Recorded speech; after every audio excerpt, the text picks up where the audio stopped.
커피숍에서 커피만 팔면 100% 망합니다. 카페에서 무슨 커피만 팔면 망한대? 라고 생각하실 수 있겠지만 이 무한 경쟁 시대인 자영업자 세계에서 살아남으려면 카페에서 커피 팔면 망한다는 겁니다. 필요하다는 거죠. 안녕하세요, 커친놈 김정은입니다. 동네 상권에서 3년간 카페를 성장시키면서 느낀 부분들을 오늘 다 이야기해 드릴 거니까 필요한 부분 잘 얻어가셔서 리스크를 줄이셨으면 좋겠습니다. 저는 동네 상권 중에서도 매장 앞 유동인구가 하루 200명 정도인 정말 말도 안 되는 골목길 끝자락에 처음 자리를 잡았습니다. 우선 권리 없고 보증금 500에 월세가 아주 저렴한 곳이었는데 뭘 잘 몰라서 리스크가 작은 것만 찾아서 시작하려고 하다 보니까 동네 상권 중에서도 정말 말도 안 되게 최악인 상황에서 시작을 했습니다. 매장 앞 유동인구가 정말 없는 곳이었어요. 주변 이야기 들어보면 보통 막 오픈빨이라는 것도 있다고 하는데 뭐 하루에 뭐 10만 원 못 팔겠어? 생각했죠. 10만 원이면 감사하죠. 저는 5만 원도 못 팔 거라고는 생각도 못했습니다. 이런 말도 안 되는 상황에서도 매장을 결국 성장시킨 방법을 말씀드려 볼게요. 동네 상권, 매장 앞 유동인구가 없어 월매출 200만 원이었던 가게를 20배까지 직접 성장시켜 본 경험을 가지고 있는 제가 어떻게 성장시켰고 어떤 식으로 살아남았는지 하나도 빠짐없이 모두 알려드리도록 하겠습니다. 속는셈 치고 한 번만 끝까지 꼭 보셨으면 좋겠습니다. 자, 그럼 어떻게 성장을 시킨 거냐 궁금하실 텐데 커피 스킬을 향상시켜서 매출 상승을 시킨 게 아니라 저희 매장의 컨셉에 대한 부분을 소비자분들에게 어떻게 더 각인시킬까? 마음을 어떻게 얻을 수 있을까? 이 부분에 대해서 고민했습니다. 이렇게 생각하고 매번 브랜딩적인 부분에 초점을 맞췄습니다. 오시는 한 분 한 분이 정말 너무 소중하니까 우리 컨셉을 잘 보여주려고 최선을 다했습니다. 결과적으로 이렇게 저희 매장의 컨셉에 감동을 받으신 손님분들은 다른 지인분들을 데려오시거나 혹은 단골이 돼서 매일 오시는 그런 상황이 만들어지더라고요. 유동인구가 없어서 우연히 한 번 들어오는 사람들을 잡아서 매장을 키워야 됐기 때문에 이 한 명을 재방문시키려면 더욱더 우리 매장에 꼭 와야 되는 이유나 특별함으로 고객의 마음을 얻어야 했습니다. 이렇게 시작해보니까 느껴진 부분이 뭐냐면 와, 내가 진짜 커피를 이렇게 오래 했는데 커피 잘한다고 장사를 잘하는 게 아니구나. 정말 부족한 게 많구나. 커피는 진짜 잘 내가 만드는데 장사는 좀 덜 배웠다 라는 생각이 들더라고요. 저는 보증금 포함 처음 필요한 여유자금까지 다 해서 총 비용 3천만 원으로 시작했습니다. 창업하기로 마음을 먹었다면 내가 지금 할 수 있는 최대한의 준비를 잘해서 소자본 창업을 한번 해보시는 거 저는 강력하게 추천드립니다. 돈이 있더라도 창업을 처음 하시는 분들이라면 많은 비용 투자하지 마시고 낮은 비용으로 들어가야 하는 적당한 자리 들어가서 먼저 내 컨셉이 시장의 선택을 받는지부터 내가 얼마나 잘하는지 부족한 건 뭔지 앞으로 필요한 건 뭔지 한번 판단해 보셨으면 좋겠어요. 카페 창업이 워낙 진입장벽이 낮잖아요. 일단 이렇게 시작을 해서 내 컨셉이 사람들에게 얼마나 인정을 받을 수 있는지 먼저 파악을 해야 돼요. 좀 인정이라고 하면 재방문과 매출이겠죠. 저는 이렇게 말도 안 되는 공간에서 2년 동안 하루도 안 쉬고 열심히 해서 3천만 원까지 매출을 만들었습니다. 저도 좀 완벽주의 성향이라 처음부터 완벽하게 잘 해가지고 가게 하나만 가지고 오래가는 장사를 하고 싶었어요. 근데 현실적으로 불가능합니다. 제가 해보니까 내가 창업하려고 하는 입지에 따라 손님들의 객수가 일정 부분 정해져 있다라고 생각하시면 되는데요. 추가 매출이 더 늘어나려면 배달이나 온라인의 방법도 있긴 한데 기본적으로 입지의 한계 때문에 가게를 추가로 더 내거나 정리하고 더 큰 입지와 상권으로 가는 걸 반복해야 성장할 수 있더라고요. 꼭 기억하세요. 내 상권 그리고 들어가는 입지에 따라 객수가 정해져 있다. 가게 해보신 분들은 분들은 이해되실 거예요. 더 객수가 올라가기 힘든 순간이 있습니다. 점점 더 좋은 상권, 좋은 입지 찾아가는 이유는 이 객수가 더 높아지기 때문이에요. 이해되시죠? 내 스스로를 평가하기가 사실 좀 어렵잖아요. 먼저 소자본으로 창업해보는 과정이 제가 보기로는 내가 얼만큼의 역량을 가지고 있는지 스스로 판단하는 기준이 될 것 같아요. 여기서 어떻게 해서든 2년 안에 매출로 성장시키면 가능성 있는 겁니다. 보통은 6개월 안에 다 나오는데 왜 2년을 말씀드리냐면 매장 앞 유동인구가 없으면 좀 많으면 당연히 좋겠지만 저처럼 없이 시작하시는 분들은 매장 앞 유동인구가 없기 때문에 우리 매장이 알려지려면 기본적으로 시간이 오래 걸려요. 이렇게 시작하셔서 우선 내 카페에서 보여주려고 하는 컨셉 이야기를 가지고 소비자들의 반응을 확인해보세요. 저와 같이 큰 깨달음을 얻을 수 있는 시간이 될 수도 있다고 생각합니다. 길게 말씀 안 드릴게요. 얼마 안 남았습니다. 속는셈 치고 꼭 끝까지 한번 보셔서 3년간의 경험을 통한 인사이트 얻어가셨으면 좋겠어요. 단언컨대 창업 예정자분들에게 이 내용이 엄청나게 큰 도움이 될 겁니다. 이 영상을 안 보고 창업하시면 후회하실 거예요. 시간과 돈 모두를 아끼실 수 있을 거고요. 저는 확신합니다. 정말. 첫 번째, 영업시간 늘리기예요. 우리 매장이 더 많은 사람들에게 노출될 수 있게 영업시간을 길게 가져가는 게 좀 중요합니다. 연장으로 오후 5시부터 9시까지 4시간 동안 단 한 명의 손님만 온다고 하더라도 우리 컨셉을 제대로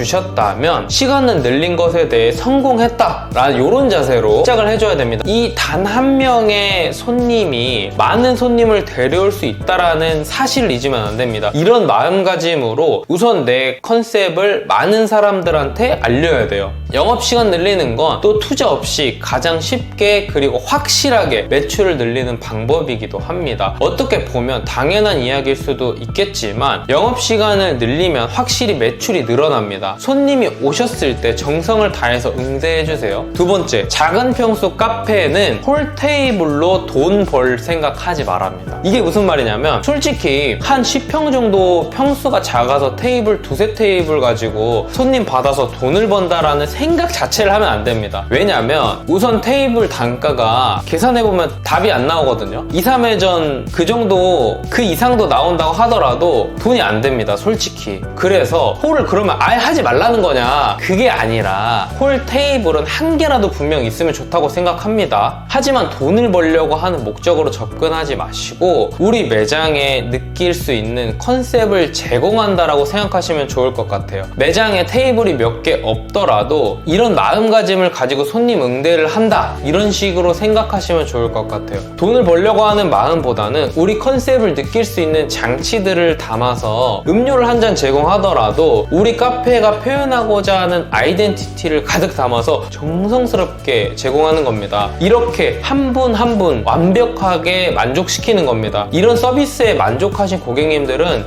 이제 알아서 홍보해 주시고 단골이 또 됩니다. 더 큰 시너지로 이어지는 거죠. 이런 식으로 고객을 확보하는 방법을 먼저 터득하시고 그리고 차후에는 저처럼 30평 정도 되는 큰 매장이 확장하면 내가 준비한 서비스를 더 많은 사람들에게 제공하게 되니까 매장이 잘 되는 거죠. 예를 들어서 우리 가게 컨셉이 아주 좋은 퀄리티의 시그니처 수제청인 거예요. 테이크아웃으로는 매장 드시는 것만큼의 퀄리티를 사실 보여주기 좀 어렵잖아요. 매장에서 드신다고 가정해보죠. 드시는 분들이 음료를 받아보시고 우와, 이런 감탄사와 함께 사진을 찍을 만큼의 이 퀄리티와 더불어서 우리 매장의 컨셉을 느낄 수 있게 이런 음료를 제공한다는 거죠. 저의 경우에도 첫 가게 테이블이 3개였어요. 매장에서 드시는 분들은 퀄리티는 물론 아주 특별함을 느낄 수 있게 그런 식으로 제공했습니다. 우리 매장을 통해 감동을 느끼실 수 있는 서비스들 같은 거 돈 생각하지 않고 드렸어요. 이런 식으로 접근하시면 됩니다. 우리 매장의 컨셉을 더 디테일하게 보여주는 방식으로 홀을 활용해서 고객의 마음을 얻자. 이게 진짜 중요한 겁니다. 세 번째, 내 강점을 파악해야 된다는 겁니다. 저는 고등학생 때부터 스페셜티라고 하는 커피가 너무 좋아서 커피만 해왔기 때문에 제 강점이 커피였고 커피를 통한 컨셉, 브랜딩을 계속 해줘야 됐기 때문에 때 커피를 중요하게 생각해서 소비자들에게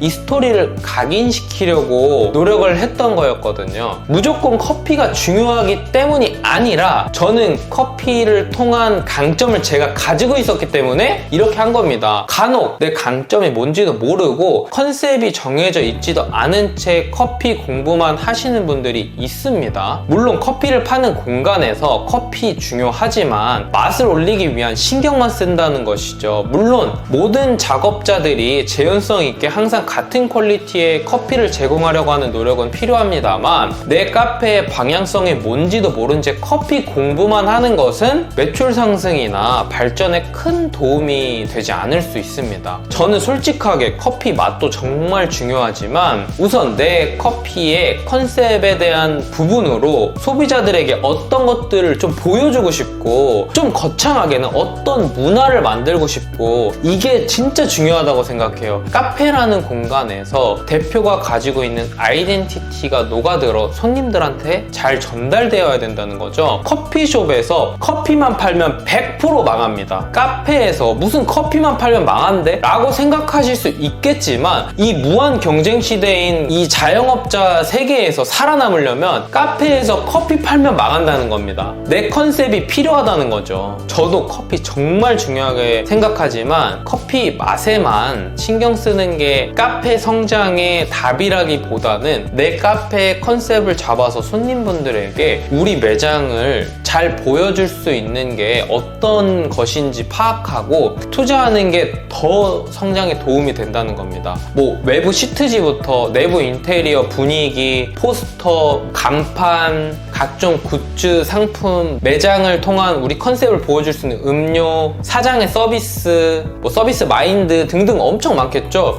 이런 다양한 상황들로 소비자들의 마음을 얻으려고 하는 이 노력이 진짜 중요하다는 겁니다. 예를 하나 들어서 저는 어떻게 했냐면 오시는 분들에게 아주 좋은 커피 한 잔 내려서 웰컴 드링크로 커피를 테이크아웃, 콜 상관없이 다 드리면서 스페셜티라고 하는 이 특별함을 소개해드리려고 했어요. 저희 컨셉이 커피를 통한 한 잔의 새로운 경험을 주는 게 저희 컨셉인데 이런 것처럼 소비자들의 마음을 얻으려고 하는 노력들을 계속 했습니다. 이런 컨셉에 따라서 마음을 얻으려고 하는 노력들은 다 다르겠죠. 이런 것들이 정말 필요하다는 거 꼭 기억해 주셨으면 좋겠고요. 5번째, 상권 분석입니다. 저렴하게 창업하는 거 다 좋은데 월세 너무 저렴한 곳만 찾아서 들어가진 마세요. 월세가 낮은 곳은 유동인구가 이제 없다는 겁니다. 적어도 내 앞에 유동인구가 한 1000명 정도는 지나다니는 곳에 월세 조금 더 주고 들어가세요. 더 소비자들에게 반응을 빨리 얻을 수 있습니다. 첫 창업할 때 전 딱 그 한 가지가 아쉬웠어요. 유동인구가 있는 곳에 들어갈 걸 1년 만에 겨우 반응 올 걸 입지가 좋다면 몇 달 안에 반응이 올 수 있다는 겁니다. 그리고 상권 분석할 때 또 중요한 건데 동네 상권인데 직장인들이 모여있는 곳이 있어요. 완전 찐 동네 분들만 상대로 매출 만드는 게 생각보다 어렵습니다. 좀 보험을 들어놓으신다고 생각하고 동네 상권인데도 병원, 마트, 학교, 은행 뭐 이런 중소기업들 등등 매장 근처에 이렇게 직장인분들이 조금이라도 있으면 매출이 일정 부분 더 안정됩니다. 소상공인진흥공단에 상권 분석 시스템 들어가시면 내 입지 주변에 직장인 인구를 볼 수가 있어요. 내 가게 앞쪽을 지나 밥을 먹으러 가거나 회사 들어가는 이런 동선인지 이런 부분 한번 체크해 보시면 좋을 것 같아요. 저희 매장의 경우에는 동네 상권인데 직장인들도 좀 있는 동네 상권입니다. 한 달 기준 한 25,000명 정도의 직장인이 있어요. 동네 상권인데 한 5만 명 넘게 직장인 인구가 있으면 점심시간에 매출이 더 잘 나올 확률이 갈수록 훨씬 더 높습니다. 이 유동인구도 꼭 한번 확인해 보시면 좋을 것 같아요. 그리고 타겟의 중요성에 대해 이야기를 하고 싶은데 내가 들어가려고 하는 연령대가 어떻게 되는지 한번 파악해 보시는 것도 정말 중요합니다. 내 컨셉과 부합하는지 여부를 파악하는 게 정말 중요한 부분인데요. 예를 들어서 매장 앞 유동인구가 한 1000명 정도 있는 좋은 자리에 들어갔어요. 바로 앞에 고등학교, 중학교가 막 많아서 아이들을 통한 유동인구였던 거예요. 그런 곳에 커피를 중심으로 한 컨셉을 가지고 카페를 카페를 한다? 쉽지 않겠죠. 연령대에 맞는 곳에 들어가야 한다라는 게 이런 것과 같습니다. 가장 커피를 많이 소비하는 타겟은 20대에서 40대 여성이라고 볼 수 있어요. 또 소비 수준을 봐야 되는데 내 음료 혹은 디저트 가격을 소비할 수준을 가지고 있는지 동네 상권 경쟁사 메뉴나 이런 것들을 통해서 한번 확인을 해봐야 됩니다. 진짜 마지막 6번째, 차별화 방법 생각하기입니다. 오픈업이라고 하는 프로그램에 들어가서 내 입지 주변 잘 되고 있는 카페 매출을 확인해 볼 수가 있는데 저 카페를 내가 이길 수 있을지 생각을 한번 해봐야 됩니다. 이기려면은 확실히 좀 전략이 필요하겠죠. 그래서 필요한 게 차별화 방법입니다. 미리 꼭 차별점을 생각해 보셨으면 좋겠습니다. 내 컨셉과 비슷한데 잘 되는 카페들을 한번 벤치마킹 해보세요. 그 카페들이 어떤 식으로 이제 매장을 성장시켰는지 꼭 이렇게 확인해 보셨으면 좋겠습니다. 그리고 서치해서 벤치마킹한 자료 정리를 해가지고 그 중에 인상 깊었던 카페는 꼭 한번 직접 찾아가 보셔서 현실적인 부분 거기 해당 대표님한테 이야기를 한번 들어보시면 좋을 것 같아요. 그리고 피드백 받은 부분 가지고 내 가게에 대입을 한번 시켜보세요. 이 내용들만 보더라도 자 여러분, 제가 커피만 팔아서 돈을 벌라고 이야기하고 있나요? 내 컨셉에 맞는 입지에 들어가서 손님들에게 우리 브랜드를 어떻게 더 잘 보여줄지 고민하고 우리 매장의 스토리를 통해서 어떤 메시지를 들여서 마음을 얻으려고 하지 않나요? 커피를 파는 게 아니라 마음을 얻고 매장의 가치를 전달하기 위해서 노력해야 된다는 겁니다. 그런 의미에서 커피만 팔면 망한다는 거죠. 지금까지 내용 어떠셨나요? 자, 여기까지 제가 준비한 내용은 이제 끝이 났고 마지막으로 이런 이제 소자본 카페 창업 관련해서 이런 정보들이 더 잘 정리되어 있는 전자책을 출간했습니다. 관심 있는 분들은 한번 읽어보셔도 좋을 것 같아요. 계속 이런 꿀팁 정보들 드리고 있으니까 영상이 도움이 되셨다면 좋아요와 구독도 한 번만 꼭 부탁드리겠습니다. 지금까지 커친놈 김정현이었습니다. 감사합니다.